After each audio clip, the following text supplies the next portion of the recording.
And welcome everyone. Good to see such a crowd here, and we have many people online as well.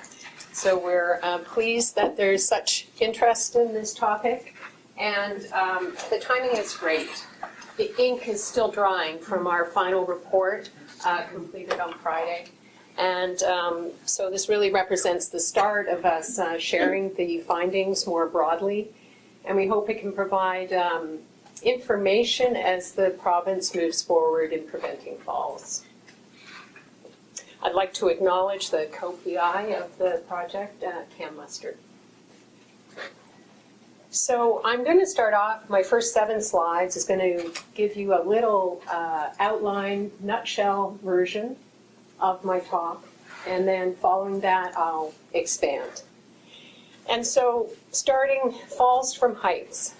It's a major concern in Ontario because of it being a leading cause of fatalities in construction, major cause of injuries. And it's not just Ontario. Many jurisdictions experience the same. In Ontario, falls from heights became of particular concern because of a terrible incident in 2009 where a swing stage collapsed. There were multiple fatalities, and they could have been prevented if they were using the fall protection equipment as prescribed. So what I mean by fall protection equipment is, an example of it is what you see here, a fall harness, a lanyard attached to some anchoring device. And so Ontario, in response to that incident, among many things, introduced new regulations that required people who used this type of equipment on construction projects to undergo a working at heights training. And what was new was this training was specified. There were a number of learning objectives that needed to be met. There needed to be at least 3 hours of theory, 3.5 hours of a practical component, and no more than 12 people in a class. So that came into force in April 2015, and everyone in the province, even those that had prior fall protection training, by October 2017, needed to have completed this specified training. We posed 2 overarching evaluation questions. The first had to do with implementation. There were these new regulations requiring training. Did the training reach the target population, those working on construction projects using that type of fall protection equipment? Were they being reached? And then secondly, in terms of effectiveness, was there an impact at the work site in terms of preventing falls? Our evaluation has 6 components, mixed methods, mostly quantitative. It incorporates the perspective of labor inspectors, learners, employers, training providers. Methods including analyses of administrative data, surveys, in-depth interviews. And I'm going to fast forward to the conclusions now. In terms of the implementation, we found that there was strong evidence that the target population had been reached, both in terms of numbers and as well reports in the employer survey of widespread awareness and compliance in terms of training the people that needed to be trained. And in terms of effectiveness, we found substantial changes in practice reported by learners, reported by employers, and we can measure an impact on the lost time claims attributed to falls as well. So now I'll go to the expanded version. So if we go back to the beginning of the evaluation, we undertook thinking through the theory of change. So if we have the intervention down here in gray at the bottom of the slide, and then we think about the co-interventions in terms of promotion of the working at heights training and enforcement, then we can think through the white boxes we create, then thinking through, well, if this intervention is working as it's meant to work, how is it meant to work? How does this change result in fewer serious fall from height injuries? This gave us some guidance in terms of what to measure in the evaluation. So I'm now going to go through giving you the highlights of the quantitative elements of the evaluation, and I'll go in the order that you see here. So starting then with our analysis of anonymized training records provided by the Ministry of Labour, you can see that by 2018 there were 500,000 completed successful trainings, and they were provided by about 200 training providers. We found that the rollout across the 5 economic regions was similar. And we also found a rather, great variation in terms of training volume. There were 15% of the training providers provided 80% of the training. And in fact, only 4 providers provide half of the training in the province. Now, in terms of these learners, who are they? That was a question.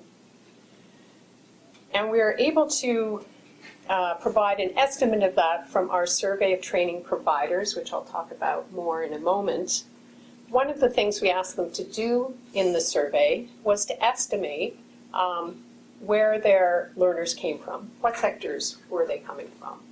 And as you can see, after waiting for those providers providing more or less, we can estimate that 78% of the learners of that 500,000 came from the construction sector, and there were also representation of several other sectors. So from the sheer numbers, if we go in 2016, Statistics Canada census tells us there were 480,000 construction workers. And so from the numbers that were trained, we can also believe that the target population was reached, because not all construction workers work at heights. We estimate about 40% do. So in fact, the number trained seemed to exceed the number that needed to be trained. So in terms of this training provider survey, we focused on those providers delivering the highest volume of training. So we reached out to 124, 70% participated in our survey, and we found that almost 90% had been delivering some type of fall protection training prior to being approved for delivering working at heights training and commencing the delivery of that. So it provided a great opportunity to ask them to compare the trainings. Did the training actually get better as the regulation intended?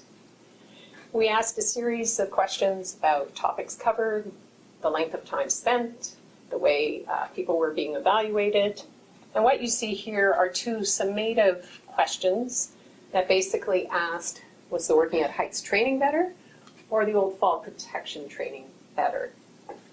And you can see from the green, this is saying working at heights is better, and the red is saying that the former fall protection training was better. So it's not across the board, but you can see that on average, we would say that the training improved in terms of developing practical hands-on skill and overall preparation. So I'm turning now to the employer survey. We reached out to over 3,000 construction employers that had 6 or more employees. This list was provided by Info Canada, a provider of marketing information. So we weren't being limited by who was registered with the WSIB. We hope that would draw in poor performers as well as better ones. We The team interviewed almost 400 employers, and you can see that there was a diverse sample. We purposely sought balance between large and small, and inside and outside the GTA, but we were fortunate to also get a good mix of sector and unionization. Now, what they had to tell us, first of all, with respect to that first research question, is that they were definitely aware of the training. We asked, are you aware of the Working at Heights training that's been available in Ontario since 2015? So we didn't say it was mandatory, we didn't mention the Ministry of Labour, just asked if they were aware of it. From their response, we would say that they were definitely aware. So more than 90% said they were definitely aware, and then when we went on to ask about compliance, we asked, first of all, who had, how many employees do you have that use fall protection equipment? We compared that with the numbers that were trained and estimated that over 90% were compliant. Over 90% of the employers were compliant in terms of ensuring that the employees who should be trained were being trained. There you go. So Sarah keeps swinging around, Lynda. And this compliance was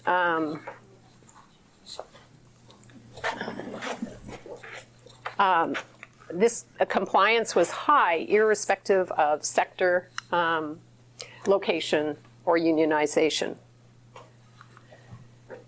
So turning to the second research question, we also assessed the impacts at the work site in terms of management practices and worker practices.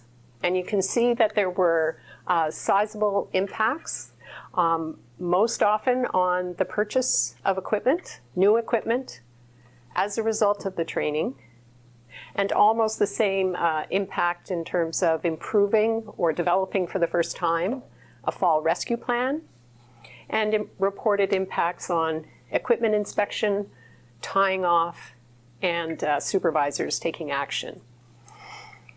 We're sometimes asked, why aren't these numbers higher? But we want to remember that some employers, particularly larger employers, often in the commercial sector, were already doing a good job in fall protection. I'm turning now to our survey of learners. This was carried out in collaboration with IHSA, the largest training provider in Ontario.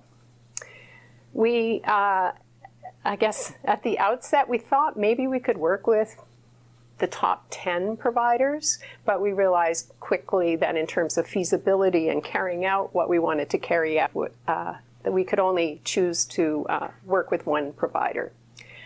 So the great thing about IHSA is it has, it trains across the province, and it has not only its own staff, but a network of training partners who are mixed. They include unions, employers training their own employees, and even providers delivering to the public. So in a way, kind of a microcosm of providers in Ontario. Yeah, so what we arranged with them is their instructors. We had over 40 instructors recruit from 200 classes and 1,700 learners, so that we ended up with over 600 individuals entering into the survey. We reached out to them at 1 week following their training, so it was still fresh enough they could tell us about the training. They could tell us about the 2 weeks prior to training in terms of their safety practices. And then we followed up with them at 4 weeks and 7 weeks post-training. We asked them again about their safety practices in the 2 weeks prior to the survey. So this is a key measure in the evaluation, this measure of safety practices pre-training and 2 post-training. And the great thing about this, this set of data is that from the 600 starting at time 1, 89% provided follow-up data at either 1 or 2 time points. So great for this type of study. And again, we had a diverse mix of learners. How's the sound now? So far, no one's complaining, so that's good. Are you going to pause for any questions, or are we waiting until the end? Waiting to the end for discussion type questions, but again, any questions of clarification so far? Okay. So I'm going to start with, to tell you what we found at, in terms of short-term training impacts. First of all, when we asked about how much new information did you learn, you can see that 99% learned something, and over half learned a lot. This is subjective, but we're also able to corroborate it with objective data. IHSA carries out pre-post knowledge tests, and so for the 400 that agreed to a linkage of their data, we can see here we're again seeing a very strong signal in terms of knowledge gain. And importantly, because we know it's correlated with learning transfer, they will perceive that information to be useful or very useful. And their confidence in safety skills increases substantially. So all this looks like there should be some change in practice. And that is what we found. So here we're reporting on the 12 measured safety practices. The ones we chose to measure were informed by the learning objectives in the training. So we consider them targeted safety practices. And the 3 bars you can see depict the orange, the pre-training, the 2 blue are the post-training measures. And for 10 of the 12 measures, there was a meaningful and statistically significant change. Let me take you through one example. 4 from the left, maintaining 100% tie-off.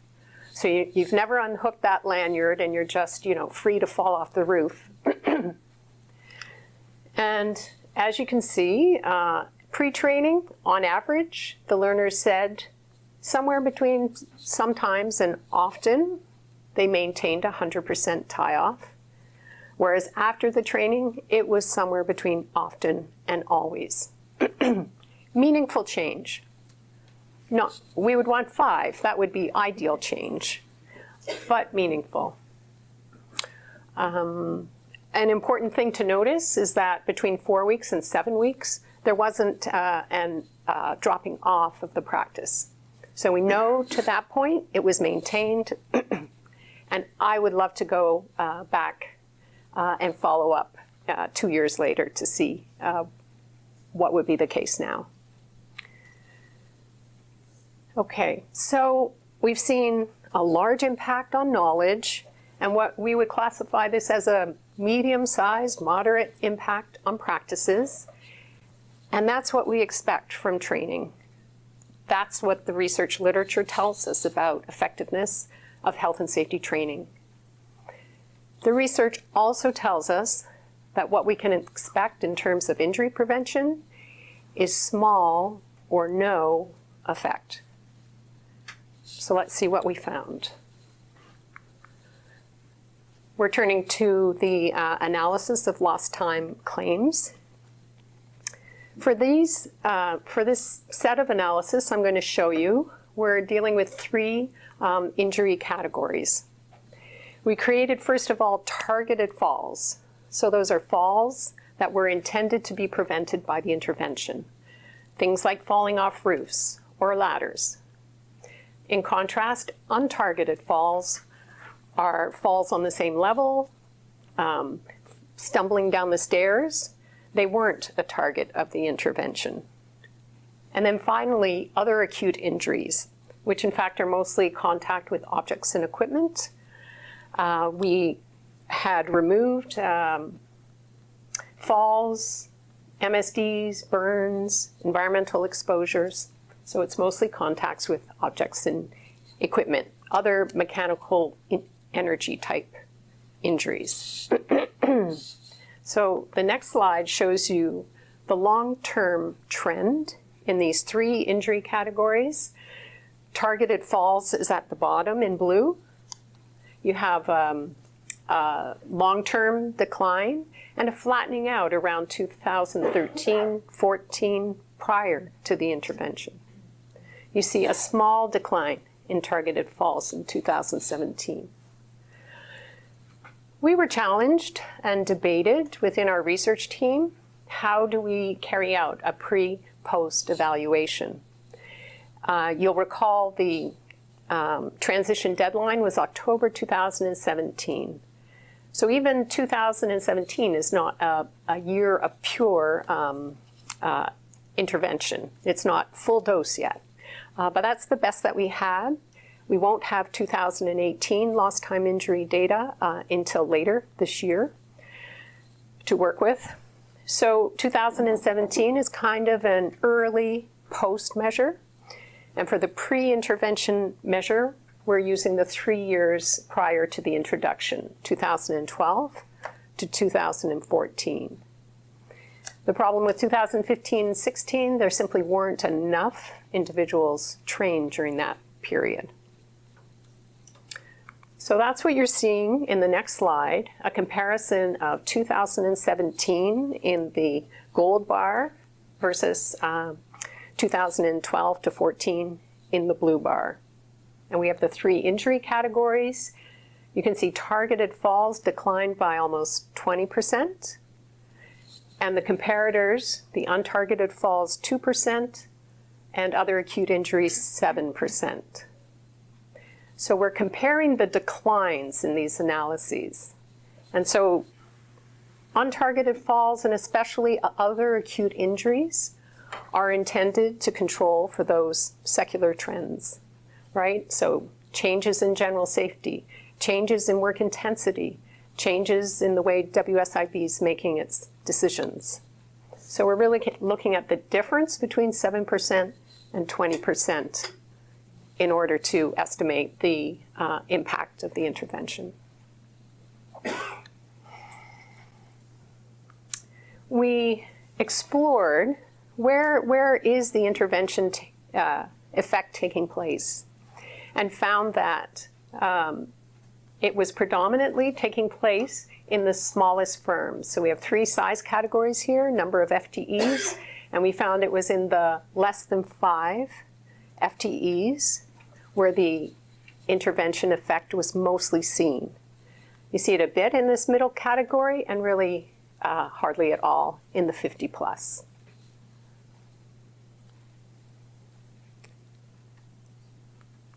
And here we're comparing the high incidence rate groups, the 6 rate groups with the highest incidence in construction versus those with the lowest incidence. And again, we see a greater effect in the higher incidence groups. So in both cases, we're seeing the largest effect in the groups that most needed improvement, right? The smaller employers, the higher incidence groups, which is a good thing. Okay, here we're comparing construction against other sectors. Way back 2 years ago, we thought, well, this is mandatory for those working on construction projects. So we're going to see a greater effect in construction than other sectors. Well, what did we find? That's not the case. We actually see similar or greater declines in the other sectors, particularly when you look at it relative to other acute injuries. So it was a surprise. One explanation is we're just looking at an artifact. Another explanation is that we have some spillover of the intervention in construction to other sectors. So to investigate this further, We undertook some supplementary data collection from the training providers. For those 7 providers that had most exposure to manufacturing, we asked them, what did employers do? And we found there was a strong consensus that the majority of manufacturing employers adopted the new working at heights training. They didn't have to in many cases, but they did anyway, because it was being promoted, because they thought it was coming to the industrial sector anyway, because they wanted to use the gold standard that was out there, because they wanted their employees to be flexible, to work both on manufacturing tasks and construction tasks. And the last reason is that there is some overlap between construction and manufacturing sometimes. You might be working in a manufacturing facility, but working under construction project regulations. So we think this is a plausible explanation, and as a result, this spillover from the construction sector to other sectors that provides additional benefit from the regulation. So if we go back to that theory of change, and if we review what we have talked about, you'll see that we've been able to, we've found evidence that corroborates the theory of change, that the intervention does seem to be working the way it was intended.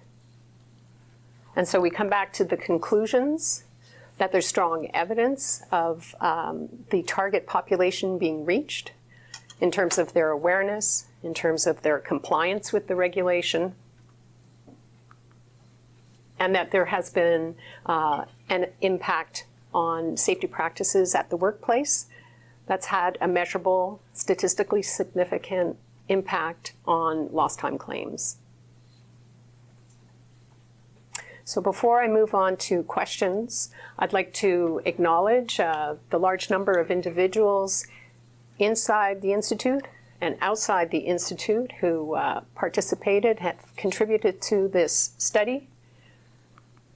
Also our Project Advisory Committee, whom we met with on 4 occasions and helped us interpret the results and understand which were most important. And a final plug for the Institute so you can keep connected with our research findings. And I'd like to now turn to your questions.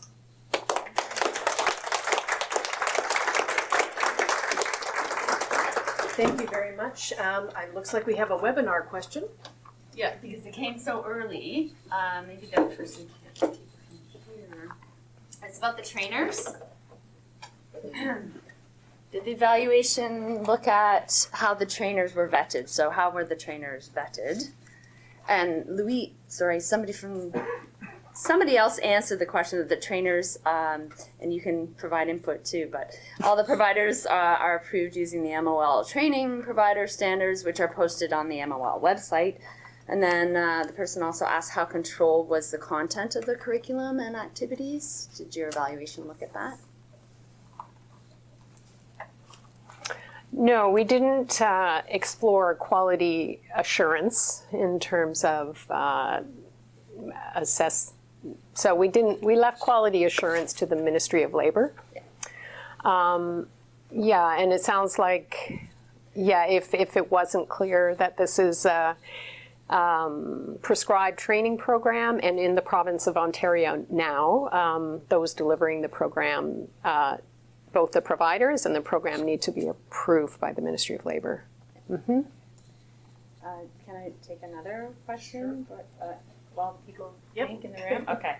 So was the knowledge gain pre-post statistically significant? Yes. Okay. And are there plans to obtain objective measures to assess workers' safety practices? We don't have plans. It has been discussed before, and we think that that would be a valuable complement to what we have done. We have other questions in the room? I have one, you mentioned you'd like to be able to follow up people over the next couple of years. Is there an opportunity for that at this point, or do you not know? Or We haven't identified a concrete opportunity in terms of resources. One of the reasons we had such great participation from the learners was that we incented their participation. So $40 for that first survey and $30 for each of the follow-up surveys. So we need the incentive if we want to contact them 2 years later and have them participate. But I would say there's often a debate about refresher training and when do people need refresher training. And seldom in the literature do you find an answer to that. So it would be a real gem from both a practical point of view and a research point of view to be able to provide that answer. do we have other questions in the audience? Hi, Gloria. From the Ministry of Labor, from Prevention. Great findings. I'm happy to see that. The only question I have, and I wonder if you can comment on it, is how would you be able to interpret causality, which direct link between the training and the lost time injuries that you are measuring? And I was wondering whether the change of pre and post was statistically significant, or the delta between pre and post compared with the delta on non-target injuries were significantly different. Yeah. Can you repeat the question, Lynda? Sure. So the first question was, I guess, the statistical test in this comparison. Were we finding statistical significance, and what was involved in it? And yes, we were comparing the declines. So we were comparing the decline in targeted falls. So for example, we would compare the decline in targeted falls against the decline in other acute injuries. And if that was significant, there's an asterisk over here. So you'll see there was an asterisk for both comparisons. And your first question, sorry? So is the 19.6% significantly different pre and post, or? So we're not answering that question here. I can follow up with that, but we're really comparing this decline with this decline. Yeah. Comparing it to the difference. Yes. Yeah. Okay, that's what I wanted to clarify. And sorry, your first question, was there a? The question is if you can comment, on causality. Right. And what confounders are you able to control for? Right. So the question was, what can we say in terms of causality? So can we be certain that the working at heights training led to the decline in lost time injuries that we've been able to measure? In a study like this, we cannot be absolutely certain about causality. So when we by setting up a theory of change, laying out how we expect things to work, by referencing the other health and safety literature, these are in terms of what we would expect. These are ways that we bolster the causality in a simple pre-post one group design. Does that help? You have another question, I think? Yep. Or comment? Go ahead. Yeah, sorry. So my question was, the three, I like how you've done it here with the targeted versus untargeted and other jurisdictions. Do we know what the other jurisdictions were seeing time periods in Canada? No, but I've started interactions with the Association of Workers' Comp that gathers the data from across Canada to be able to look at that. This might be another way to look at what's different in Ontario. No one else other than Newfoundland has approved trade. Right, so that's great. I think Newfoundland might be a bit small in terms of numbers to measure this. The other thing I'd like to put out there is that for a long time, Quebec has had a required training for anyone that's, before they step onto a construction site, they undergo something like 30 hours of training. It includes a significant component on ladders and use of fall protection equipment. So that's another, I think, interesting contrast. Do they have lower rates long-standing? I think we have another webinar question. Did somebody asked about lost time, and did any of the data include fatalities? Yeah, I know fatalities are of great interest to everyone, and that's number one of what the type of fall injury that we want to prevent. Fortunately, there are few in number fatalities, so there's annually 10 to 15 fatalities from falls across all sectors. So from an evaluation point of view, we can't use those data. But what I can tell you is that with that in mind, we carried out this type of analysis, restricting it to more serious injuries, fractures and concussions, and we see the same pattern. So I consider that a proxy for the fatalities. So what we're finding here, we believe could, in terms of serious injuries, we would believe is relevant to the prevention of fatalities as well. Other questions? Oh, all right. How often is the Working at Heights training happening now? Is it an annual event or? Yes, Working at Heights training for now happens every 3 years. So one is required to take a refresher training every 3 years. That consists of only the practical component. So about a half day then of practically oriented training. I want to know if we could revisit the slide about the practices, the changing practices by management. Because I wanted to look at the supervisors taking action to prevent falls more often. And you made a comment that the organizations were probably doing that, like they had practices before, and that could have impacted why the number was so small. Could you elaborate? Yeah, sure. So first of all, I'd like to say that this question, we didn't simply ask about, are supervisors taking action to prevent falls more often? Because it'd be easy for someone on the phone to want to make nice to our interviewers and say, oh, yes, yes. So we would ask whether they took action more often, less often, or just the same. So just to get that out there. So we see some variation. We think it's not just social desirability. And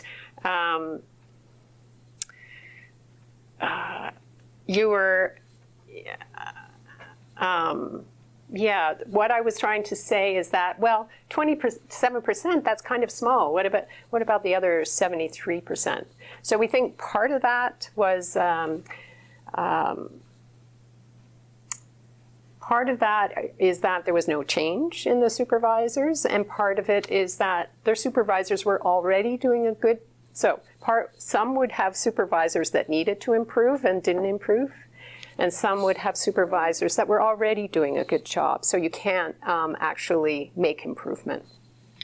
Do you recall the number who said no change?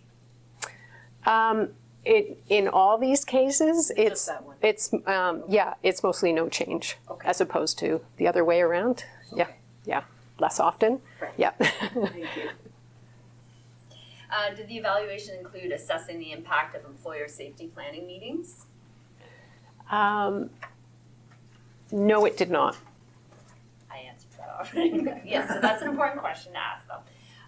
Was there an assessment of whether necessary equipment was actually being provided to the employees? Yeah, we do. Let me see. Yes, our report provides information about barriers to improvement. So having the right equipment was one barrier. I think it's on the order of 10% of learners would say something like that. We also had an open-ended question to learners where we asked, first of all, we'd ask them, how would you improve the curriculum? And then we had a question that was asking about working at height safety more generally, what would they recommend improving?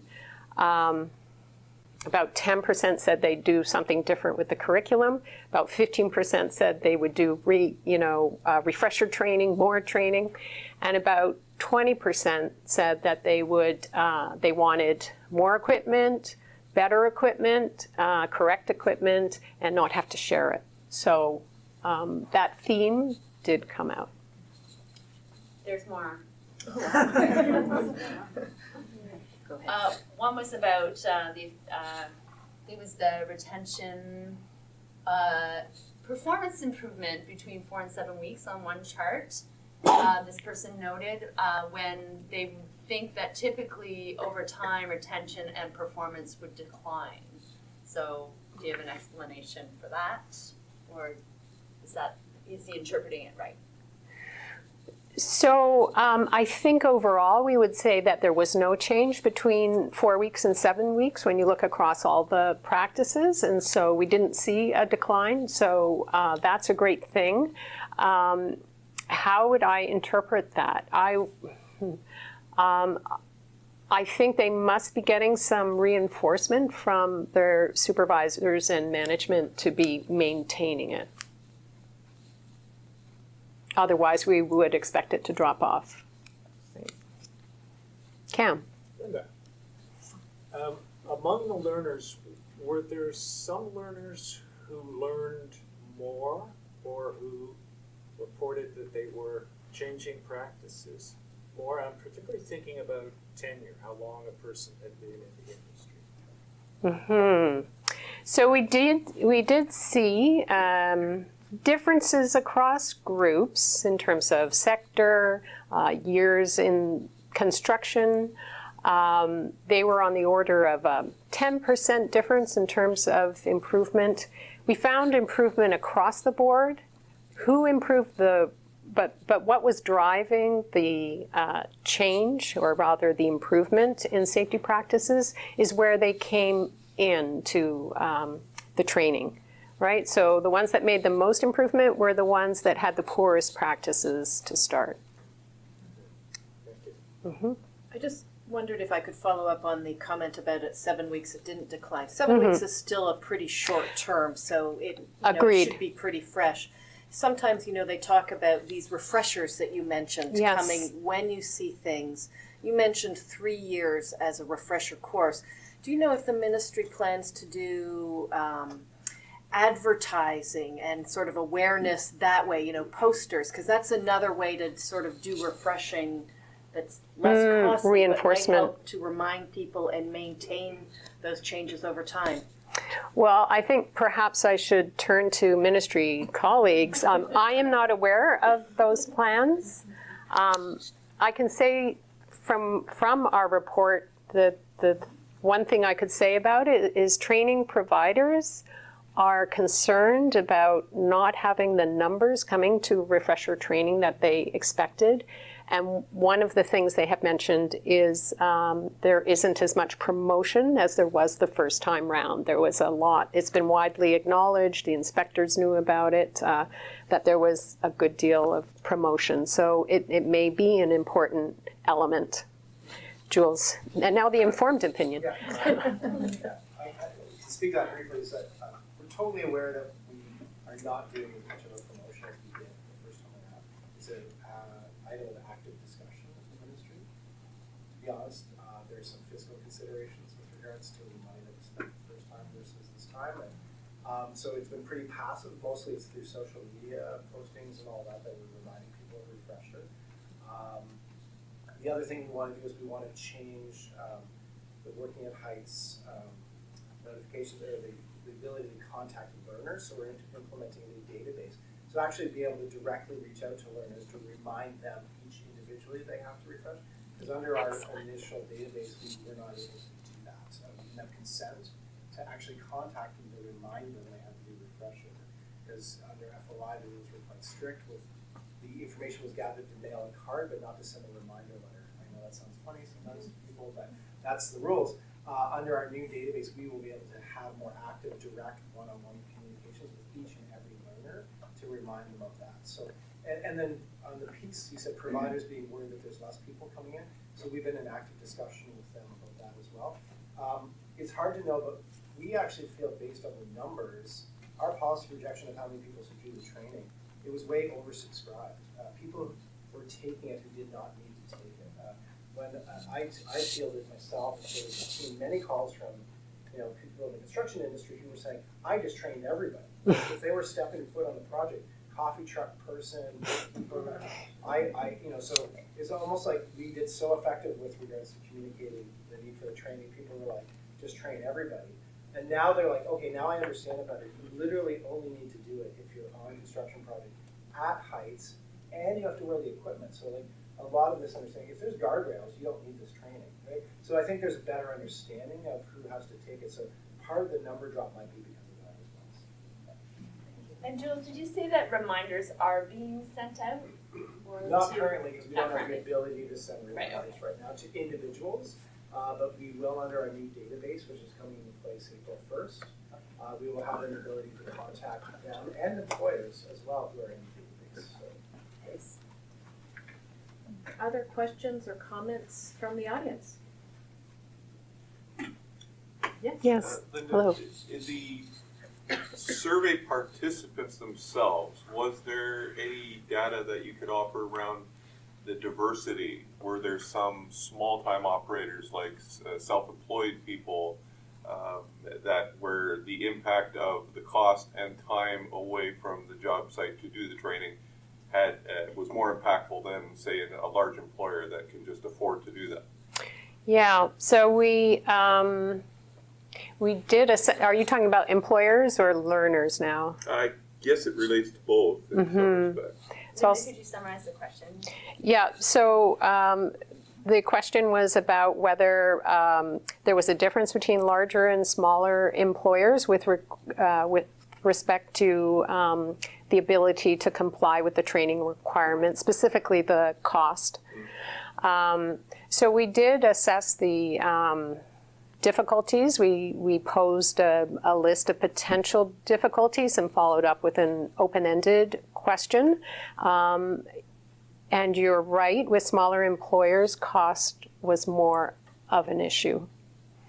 With larger employers, figuring out who needed to be trained was more of an issue. Mm-hmm. Any final comments or questions? Sarah? To what do you attribute the high uptake? I want to hear that.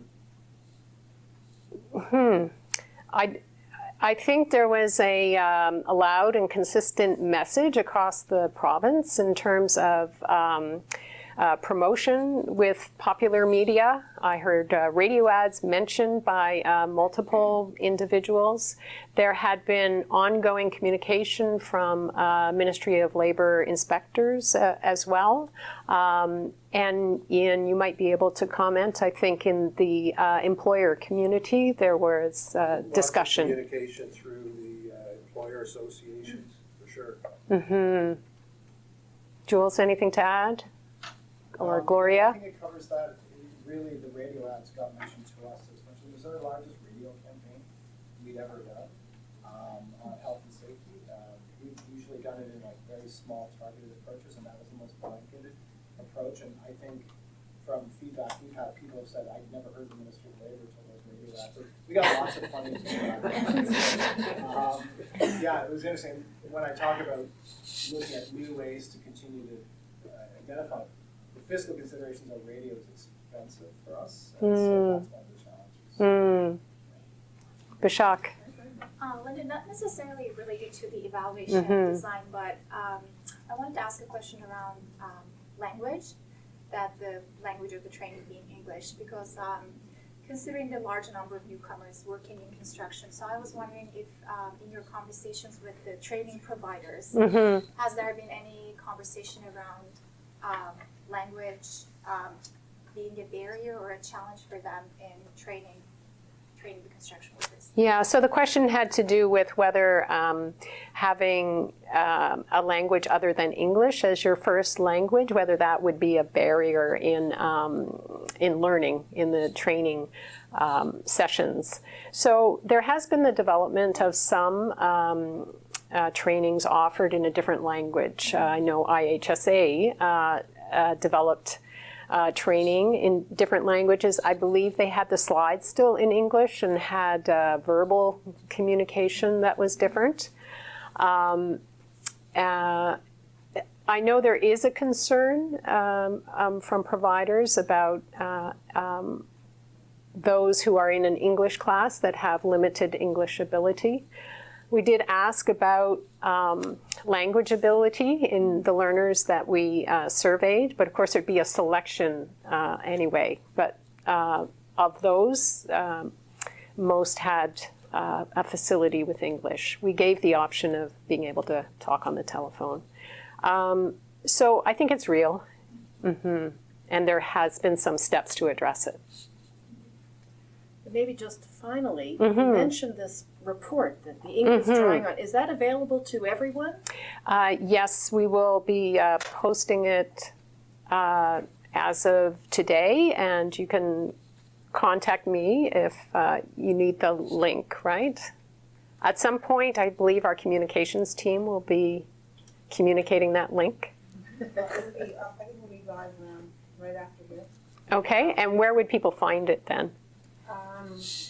Under publications and scientific reports. Okay, so if you look under publications and scientific reports tomorrow, or even later today, you will find it there. All right. Well, thank you very much, Lynda. Pleasure. Thank you all for being here.